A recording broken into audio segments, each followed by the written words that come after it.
minutos caminando, con una expresión facial muy normal.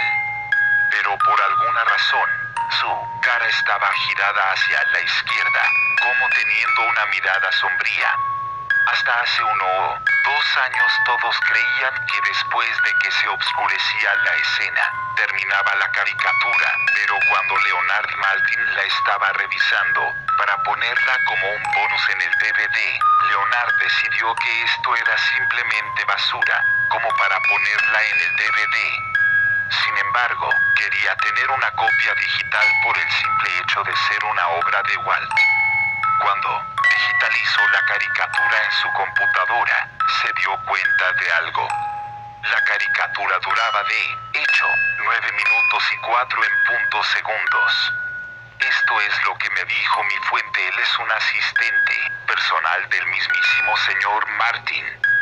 Después de desvanecerse en negro, se queda así hasta el minuto 6. Después, regresa Mickey caminando. El sonido era diferente esta vez. Era como un murmullo. No era una lengua, sino más bien como un grito gutural. Mientras el ruido se hace más indistinguible y fuerte en el siguiente minuto, la imagen se empieza a descomponer. La banqueta empieza a ir en direcciones que parecen imposibles basándonos en el caminado de Mickey. La sombría cara del ratón lentamente se convierte en una sombría sonrisa. En el minuto 7, los murmullos se convierten en un gritos escalofriantes de esos que te duelen solo al escucharlos, y la imagen se pone más oscura, con colores que no eran posibles en esa época. La cara de Mickey, entonces, comenzaba a derrumbarse.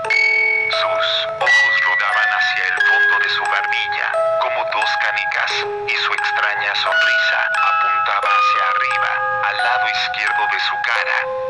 Los edificios se convertían en escombros flotando en el aire, y la acera seguía en direcciones imposibles, navegando en direcciones extrañas.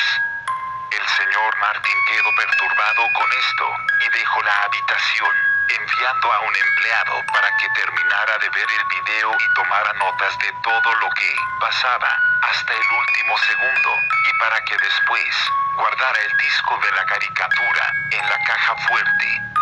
Resulta que al final del video, después de un grito gutural, el filme termina de manera abrupta con la cara de Mickey en los créditos, con lo que sonaba como una caja musical rota tocando en el fondo. Esto pasa por más o menos unos 30 segundos, y sea lo que sea que pase en ese tiempo, nadie ha podido darme ni un poco de información.